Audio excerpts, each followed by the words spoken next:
or do we want to? Yeah, So, Greg, I'll turn it over to you. Thanks for being here. yeah. Thank you for having me. And a caveat, I don't know if you set me up for that or not, but you said you have smart people on here sharing, so I don't know how I made it, but we'll do my best to try and maintain that here. So let me just get this up and going. And should be able to see my screen there, yes? Yep, looks good. Okay, great. Awesome.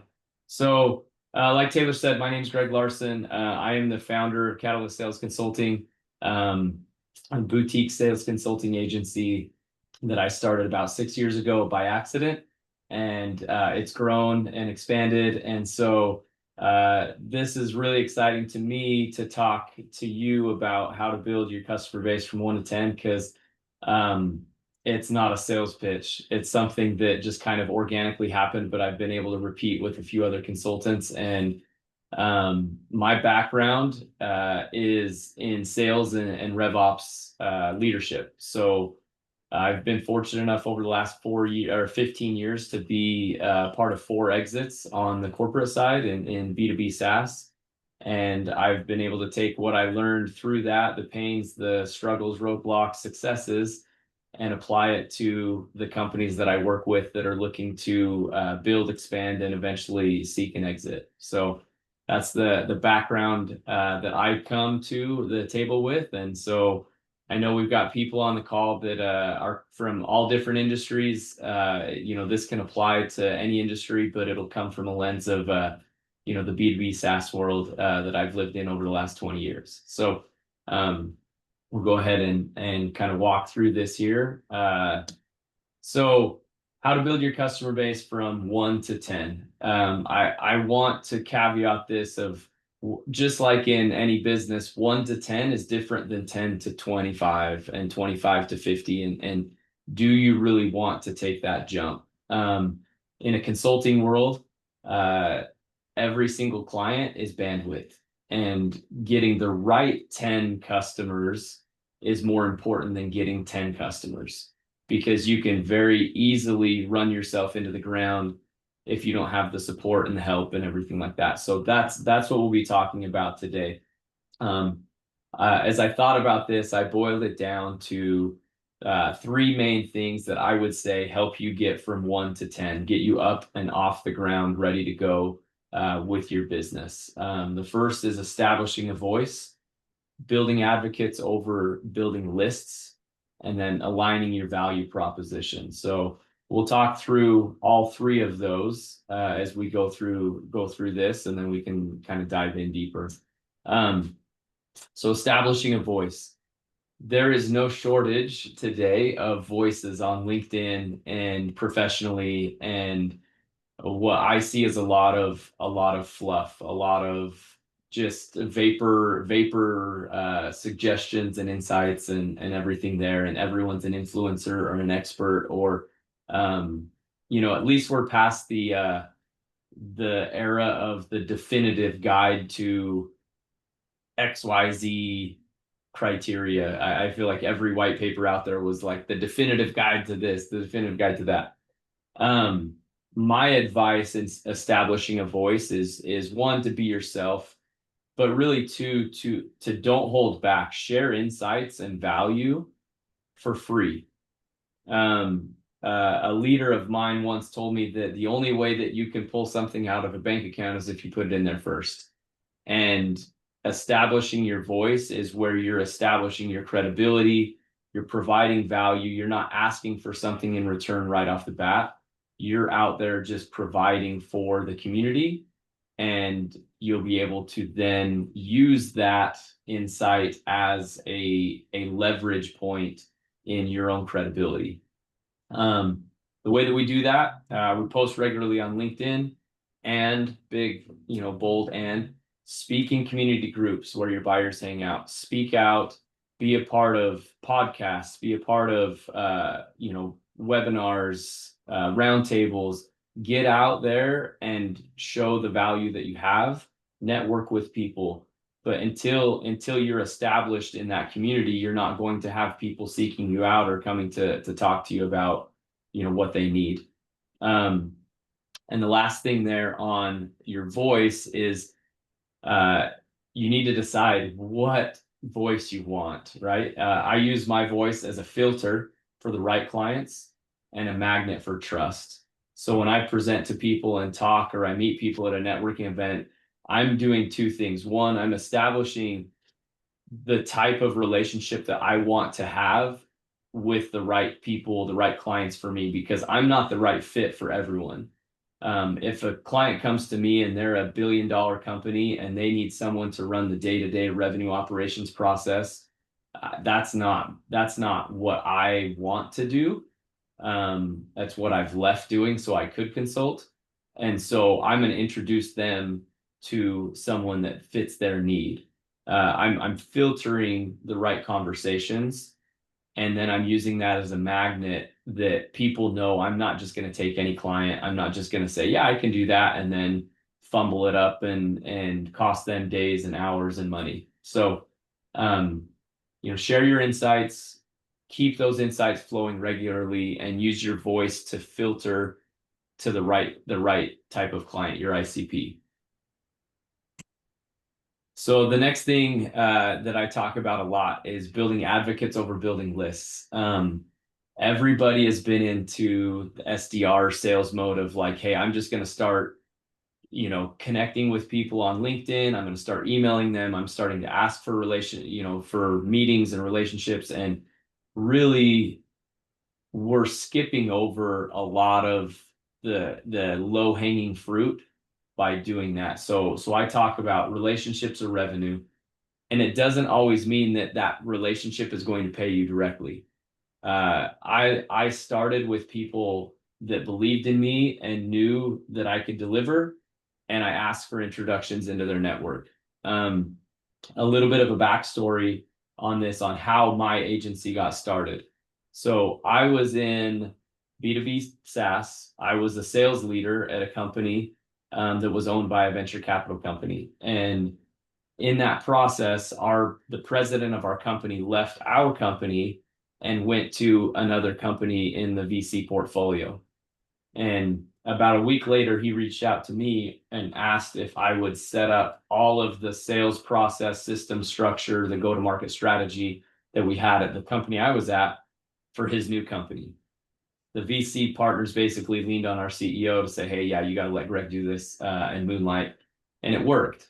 And the VC company then introduced me to another one of their portfolio companies and another one. And soon I had 6 clients, and I didn't even have a company, right? I was still trying to figure out, I was just in the background moonlighting. And so I started a company, worked with that VC to bring on a lot more people and built it up from there. So it grew naturally, but those clients eventually left. I eventually had to get more people.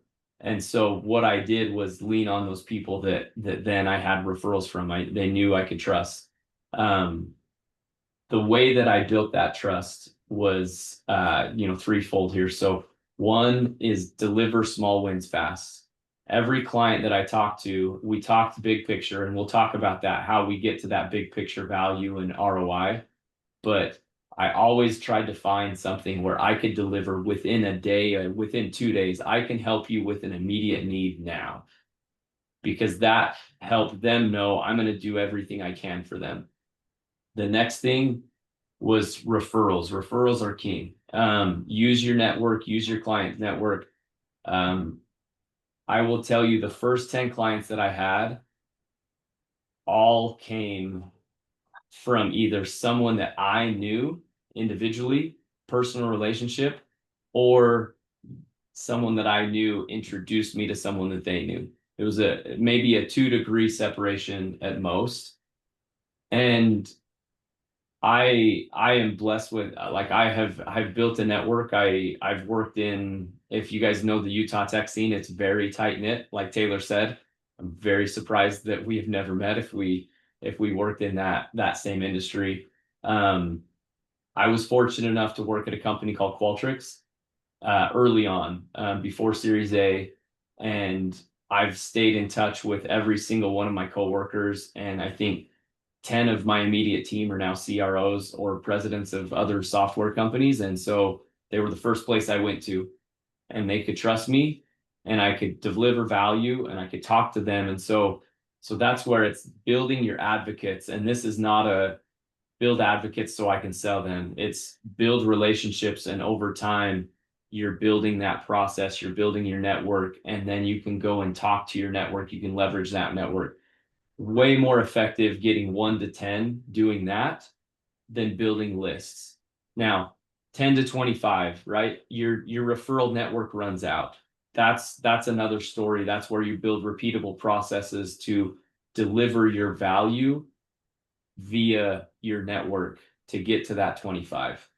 But 0 to 10, 1 to 10 is literally a relationship game. And if you can build those relationships, leverage those relationships into your network, you will get there a lot faster than you think. The last thing, and this is probably the most actionable or tactical thing that I'll deliver today. I don't like the high value strategy, like, oh, hey, this is all in a dream world. This is literally the 7-step process that I've aligned with as I go into a client pitch. I do this with every single one of the conversations that I have, and it's been more successful than any other sales tactic that I've ever had to close those 10 clients. The concept is aligning your value proposition with their goals. You're not selling a service, you're consulting. And so cost is never the problem. If you get an answer that cost is the problem, then you've misaligned your value. So the way that I started is if I'm talking to Taylor and I'm coming up, the first thing that I'm doing before we talk about any solution is I'm trying to understand what their goal is. What is the goal of their company? Not that individual, but their company. We start at the top. What's the goal of the company? Okay, then how does that apply to you? Your department, you as an individual, we're nailing it down, kind of getting more granular. And I want quantifiable numbers. Our goal is 50 million in ARR this year. Okay. You as the CRO, are you responsible for all of that? Where do you fit in there? Okay.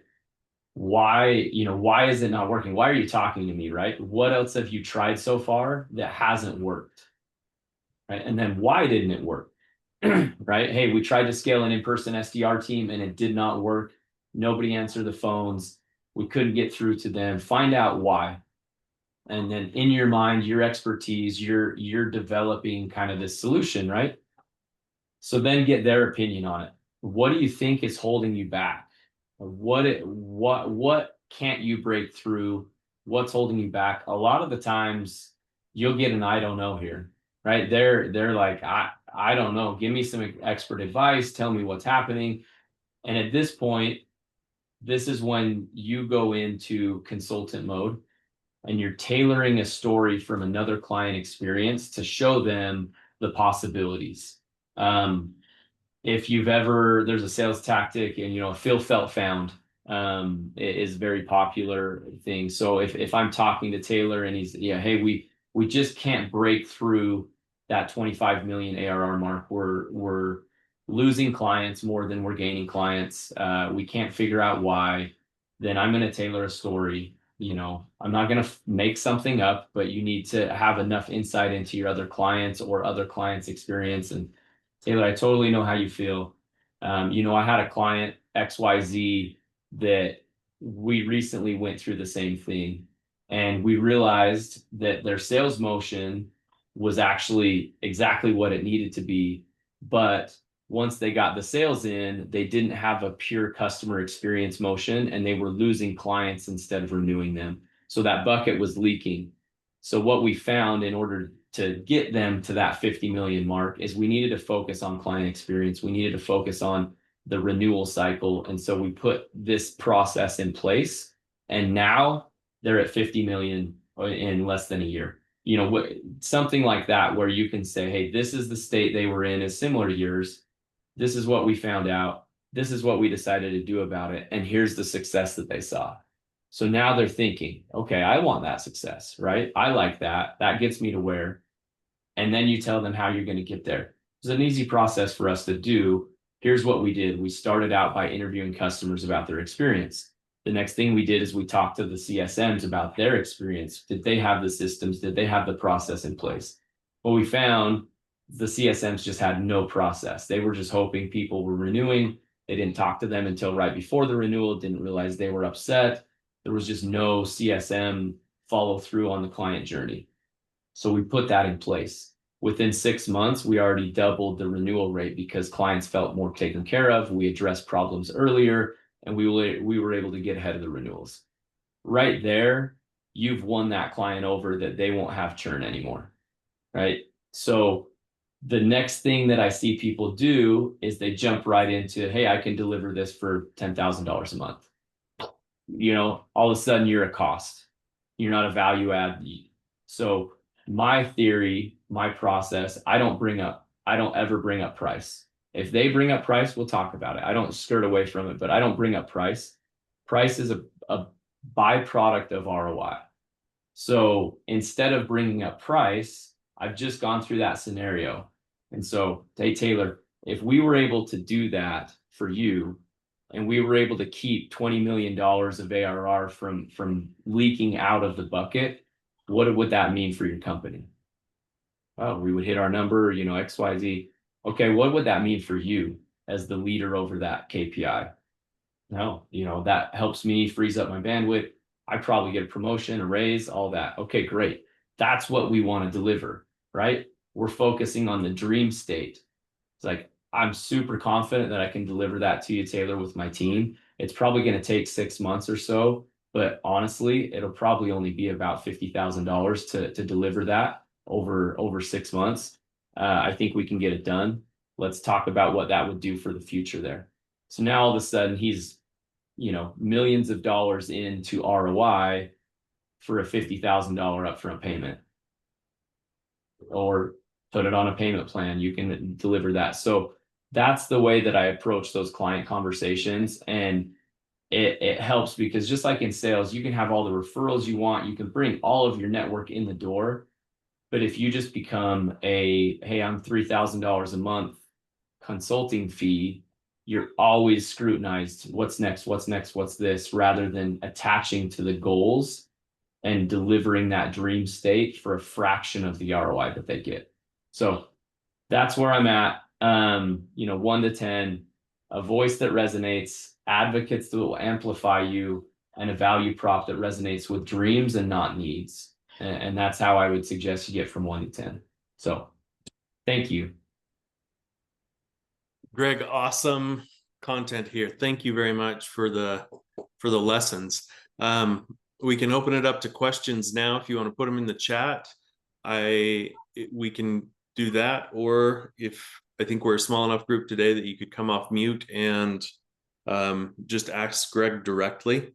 As you're thinking of those questions, I'll pose the first one as a seed.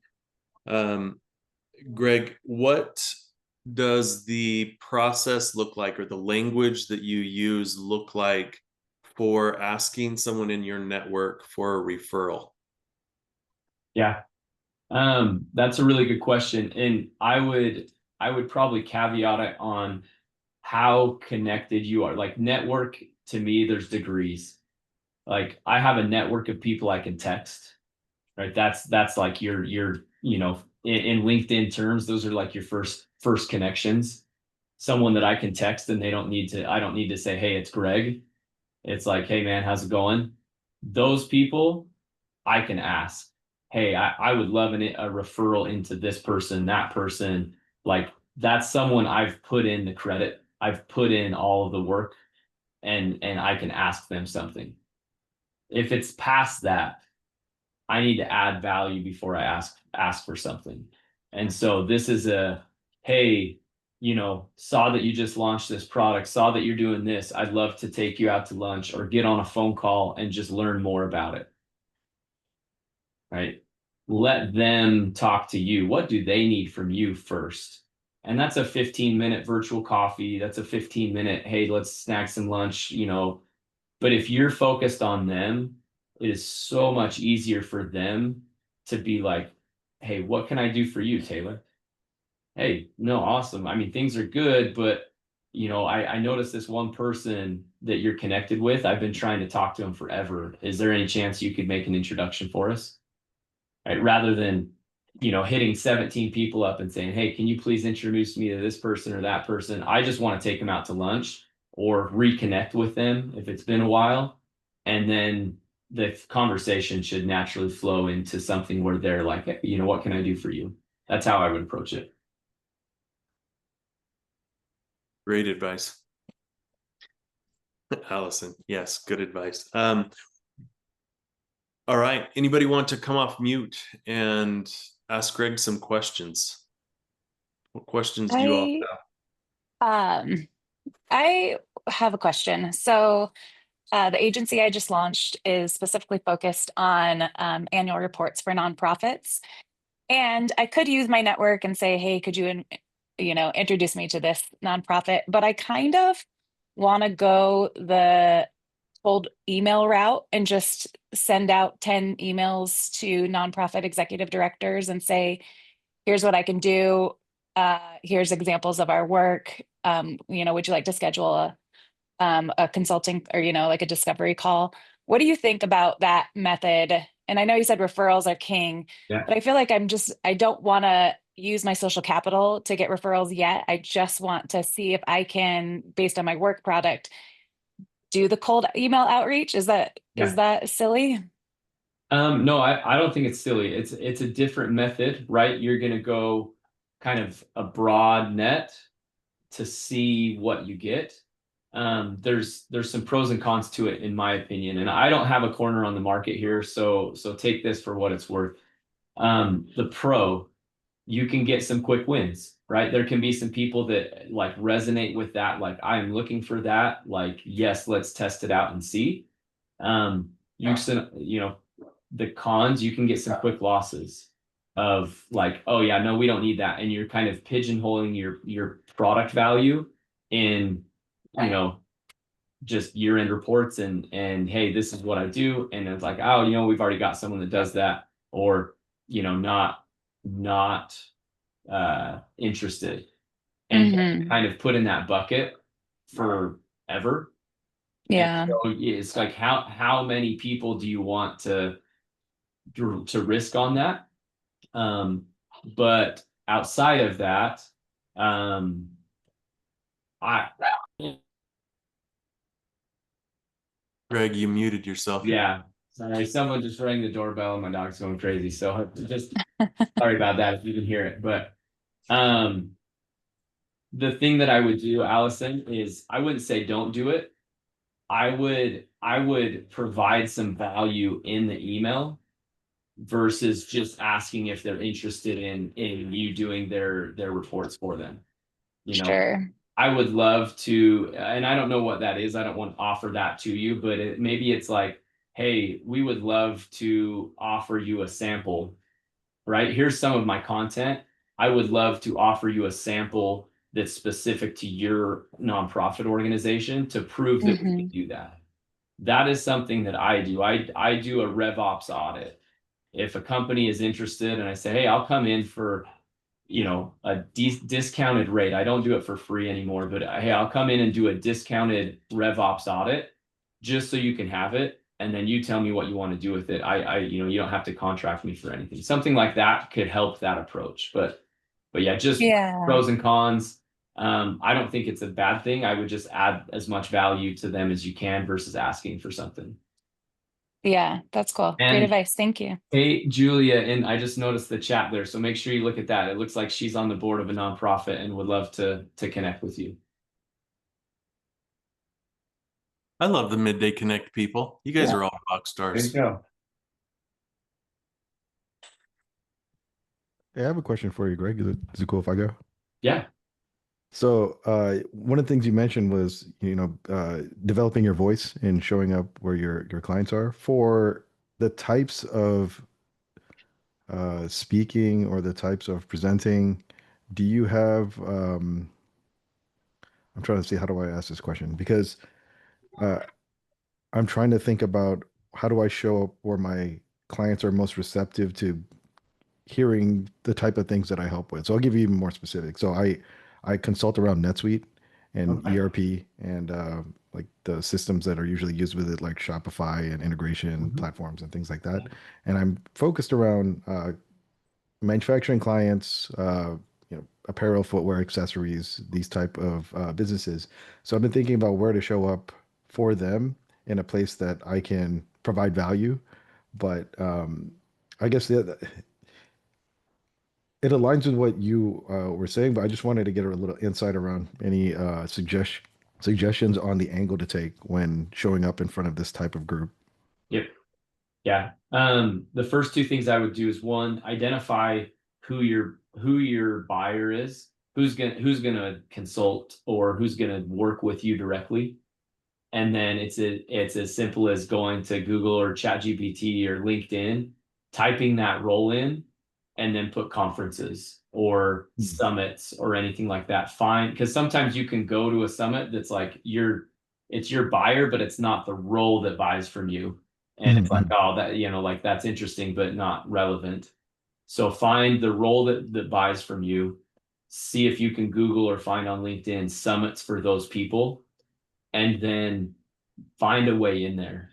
Sometimes it's a speaking event, right? Sometimes it's, hey, yeah, I get to speak. Sometimes it's a volunteer, right? If you can just get in the door there, you have the chance to network and be around and do that and start to kind of get your foot in the door. Classic example of that, I had a colleague that's an SDR, a sales development rep, and he lost his job. He couldn't get interviews, and he's just successful. He's one of my most successful guys.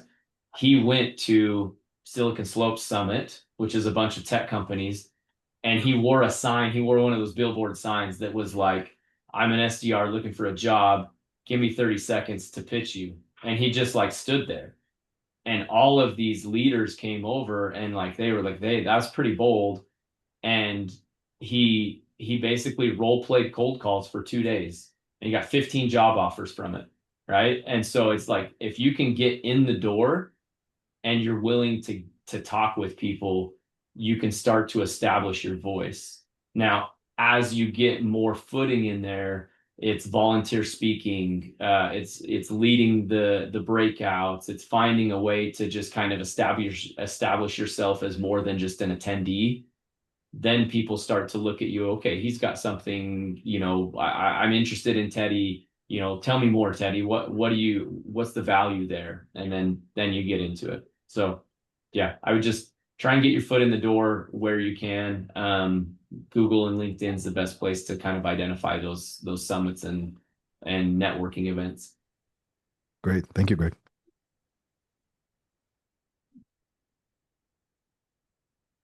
Other questions from the group? This is great. Greg, I got a question for you. Well, first of all, I have a product. It's energy enhancement product. For example, if you think about a syrup bottle, like a Torani bottle, I developed it for my drive-throughs, and I started manufacturing it. And it's basically something that can help any place, like Dutch Bros or any of these place sellers, Fizz, Swig, create their own energy drink products with their own flavor profiles. It doesn't affect it. So you can basically just pump in. I can make your milk an energy drink. So Yeah. I've gotten on LinkedIn. I don't do a lot on LinkedIn because I've been in the retail area for quite some time, 20 plus years. I get on there, there's so much noise, and I look at trying to get a hold of places like Scooters, Coffees, and whatnot. There's so much noise out there, and I'm looking at scrubbing and things like that. And do you recommend anything like that? Or, I mean, once these companies see my product, there's nothing like it. There's actually just one product sort of like it by Monin. It's huge company out there. But once they see my product, they're blown away. And the funny thing is just actually getting to them through the noise. Yeah. I don't know if LinkedIn is a great place, or what do you recommend that way? Yeah. So there's kind of, I think there's probably two steps to this. Is one, breaking through, like establishing your voice or establishing a presence, whether it's on LinkedIn, online, or just in person. People can't seek you out because they probably just don't know it's there.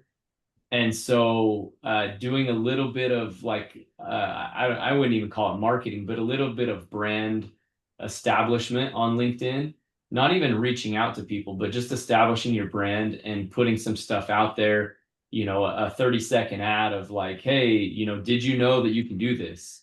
Right. And then you can use that in all of your outreach. And then you're going to those manufacturers, right? You're going to the back end. You know, you're not contacting the marketing person. You're kind of going in the back end, finding the you know, the different entities that you're trying to reach out to. I would even suggest if you can identify who these people are, is if it's that easy, creating some samples, right? Throw a drink together. It doesn't have to be their drink, but hey, I put this together today. You know, here's a drink that you can create and white label. The other idea that I'm going to give you, and take this for what it's worth. I've worked in the tech world for a long time. I know companies like Vivint and Qualtrics and some of these big tech companies have actually tried to create their own branded drinks for in their business. They got, you know, 10,000 sales reps that, you know, you can't give them Adderall, that like that's frowned upon. And so can I put a Vivint branded energy drink in the fridge that's orange and it, you know, it represents their brand? That could be a potential avenue. That it's probably not going to be as big as a full retail chain, but there's a lot of money in those businesses that they can spend on cool custom products like that. That's a great idea. It's funny because when I take my, you know, some consulting people that I know and whatnot, when I take a bottle there, they actually want one for their break room because you can just pump it. It's 50 milligrams every time you pump it. And it has no flavor really, and you know, 1 carb. So Yeah, they've been pumping into their water bottles and things like that. And I'm mainly focused on B2B, but eventually we'll go B2C. But you know, there's some warnings and stuff that I want to put in my bottles so I don't see some kids drinking it as a TikTok challenge, you know. And yeah. So yeah, I appreciate the info. Thank you. Yeah. Great advice, Greg. So we've gone over our typical time for today. Great questions, great conversation, and great guidance, Greg. Thank you very much. Matt, if you want to put your LinkedIn in the chat, and if you have specific asks of a person that you would like or a title that you'd like to meet, I think Kate already did this, and Allie, like, please connect with this group. It's an amazing group who may have contacts that could connect you. So really appreciate everybody being here. Look forward to seeing you all next week for our next session. Greg, thank you very much. I saw you put your LinkedIn in the chat as well, and really appreciate your time. Yeah. Thanks, everybody. Thanks all. See you next week.